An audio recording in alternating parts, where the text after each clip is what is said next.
DNC dilation and cottage क्या होता है, आज हम इसके बारे में जानेंगे।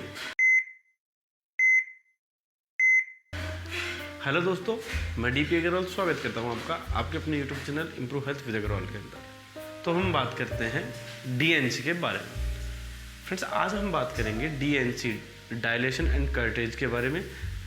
DNC क्या होता है, उसका जनरल क्या इंट्रोडक्शन होता है, इससे DNC क्यों बोला जाता है फर्स्ट ऑफ ऑल। सेकंड हम बात करेंगे इसको करवाने की क्या प्रोसेस है, शुरू स्टार्टिंग से लेके एंड तक हम बात करेंगे। हॉस्पिटल में कैसे जाएं, कितना टाइम आपको हॉस्पिटल में रुकना पड़ सकता है और क्या क्या आपको प्रोसीजर रहने वाला है, कैसे आपका ऑपरेशन होगा, उन सब के बारे में आज हम बात करेंगे। तो हम वीडियो को शुरू करते हैं DNC के बारे में। तो फर्स्ट ऑफ ऑल अब हम बात करते हैं DNC होता क्या है, इसको DNC क्यों बोला जाता है। तो होता क्या है, DNC एक शॉर्ट फॉर्म है, इसकी फुल फॉर्म होता है dilation and curtains. Dilation means dilate करना, किसी चीज़ को चौड़ा करना, और कर्टेज मीन्स बाहर निकाल लेना। तो क्या होता है, DNC के अंदर एक इंस्ट्रूमेंट होता है, तो आप देख पा रहे हैं ये एक हेगार डायलेटर जो नाम के इंस्ट्रूमेंट्स होते हैं, इनके थ्रू सर्विक्स होता है, जो महिला का सर्विक्स होता है, जो गर्भाशय जो बच्चेदानी है उसके जाने का रास्ता होता है वहाँ तक पहुँचने का, उसको इस डायलेटर की मदद से डायलेट कर दिया जाता है, ओपन कर दिया जाता है। तो ये होता है एक डायलेटर। और दूसरा इंस्ट्रूमेंट होता है जिसको बोलते हैं कर्टेज। ये एक शार्प, शाइनी और थिनी टाइप के इंस्ट्रूमेंट्स होते हैं जिनके थ्रू जो आपके गर्भाशय के अंदर बच्चेदानी में जो कॉन्सेप्शन है, जो बेबी लगा हुआ है, उसको काट करके निकाल लिया जाता है। तो ये हो गया, एक होता है डायलेटर, एक होता है कर्टेज। इसीलिए इसे हम DNC डायलेटर और कर्टेज इनमें यूज ली जाती है, इसलिए इसे हम DNC बोलते हैं। बात होगी DNC की।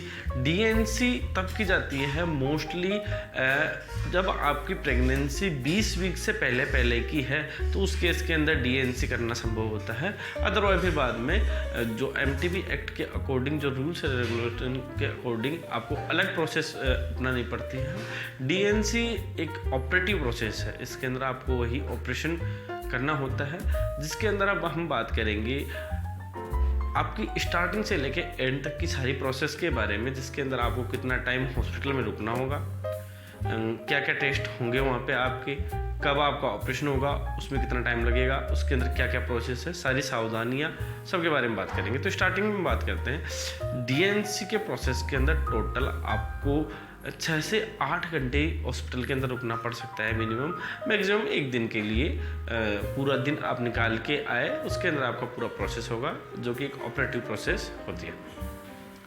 अब हम बात करते हैं जो DNC का प्रोसेस होता है, जिसके अंदर जैसे आप एडमिट होंगे तो आपको जनरल वार्ड में ले जाया जाएगा।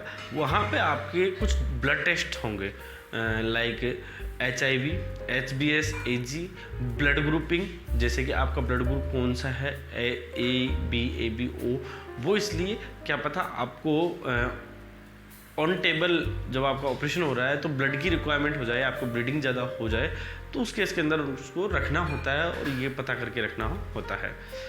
ब्लड टेस्ट होगा, और लाइक ब्लड टेस्ट के अंदर जैसे CBC, ESR, आपका हीमोग्लोबिन लेवल कितना है, ब्लड शुगर कितना आ रहा है, और जो ब्लड प्रेशर है, ये सारे टेस्ट जनरल टेस्ट करवाए जाते हैं, जिससे आपके ऑपरेशन के अंदर कोई कॉम्प्लिकेशन ना हो, और CBC के अंदर आपकी बॉडी के अंदर कोई इन्फेक्शन तो नहीं है, इन सब का पता किया जाता है। अब हम बात करते हैं, आपके सारे टेस्ट्स हो गए, इनकी रिपोर्ट्स आ गई है, सब एवरीथिंग इज़ नॉर्मल, या थोड़ा कुछ इन्फेक्शन है बॉडी के अंदर, तो ऑपरेशन से पहले आपको कुछ एंटीबायोटिक थेरेपी दी जाती है, कुछ एंटीबायोटिक्स दी जाती है, और कुछ मेडिसिन दी जाती है, जिसके अंदर आपके जो सर्फिक्स होता है, जो गर्भाशय का जो ओपनिंग का वे होता है, उसको सॉफ्ट करने के लिए, जिससे वो डायलेटर अंदर प्रॉपरली इंसर्ट हो जाए। अब हम बात करते हैं, आपको जो मेडिसिन दे दी है, अब आपको एवरीथिंग इज़ नॉर्मल, अब आपको OT रेडी हो जाएगा और OT के अंदर ले जाया जाएगा ऑपरेशन थिएटर के अंदर। वहाँ पे होता क्या है, एक होता है एनेस्थीसियोलॉजिस्ट, वो आपको एक लोकल एनेस्थीसिया प्रोवाइड करते हैं, जिससे आपको दर्द का एहसास नहीं होगा, बिल्कुल दर्द का एहसास नहीं होने वाला है, आपको एक एनेस्थीसिया दे दिया जाता है।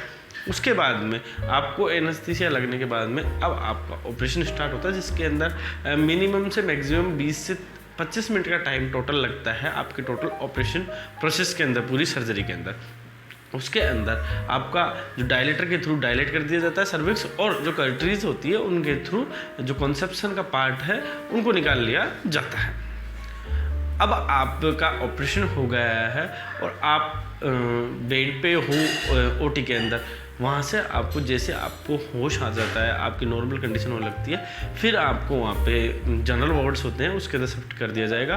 देन आपका जनरल वार्ड में शिफ्ट करने के बाद में 3 to 4 आवर्स के लिए ऑब्जर्वेशन में रखा जाएगा कि आपको किसी चीज़ से कोई कॉम्प्लिकेशन तो नहीं हो रहा है, कोई अदर जैसे वॉमिटिंग हो रही हो, ब्लीडिंग ज़्यादा हो रही हो या पेन ज़्यादा हो रहा हो, तो इन सब चीज़ों के लिए आपको ऑब्जर्वेशन में रखा जाता है। देन आपको डिस्चार्ज दे दिया जाता है। ये होता है सारा कंप्लीट प्रोसेस, जिसके अंदर आपका जो ऑपरेशन होगा उसकी पूरी प्रोसेस आ गई है। जब डिस्चार्ज करेंगे तो आपको कुछ प्रिकॉशंस रखने के लिए बोला जाएगा, कुछ मेडिसिन लेने के लिए बोला जाएगा, उसके बारे में हम बात करते हैं।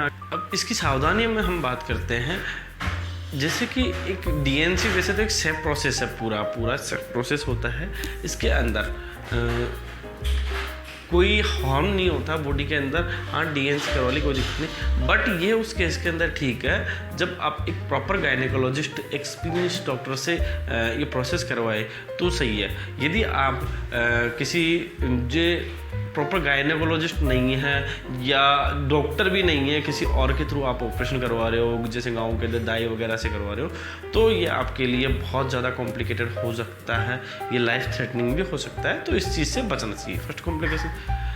सेकेंड प्रिकॉशन में हम बात करें, आपको टाइम टू टाइम जो डॉक्टर्स ने मेडिसिन प्रोवाइड की है, लिखी है पोस्ट प्रोफाइल एक्सेस के लिए, पोस्ट ऑपरेटिव कंडीशन के लिए, उनको टाइम टू टाइम लेना होता है, जिससे आपको कोई भी जो पेन वगैरह हो रहा है उसमें रिलीफ मिल सके। यदि आपका पेन और ब्लीडिंग वगैरह बाद में ज़्यादा हो रही है तो उस केस के अंदर आपको जल्दी से जल्दी आपके डॉक्टर से मिलना चाहिए। तो दोस्तों सावधानी रखें, अपना ध्यान रखें। मिलते हैं डॉक्टर इसी के साथ नए वीडियो के अंदर। तब तक के लिए चैनल को सब्सक्राइब कीजिएगा और वीडियो को लाइक कीजिएगा। धन्यवाद।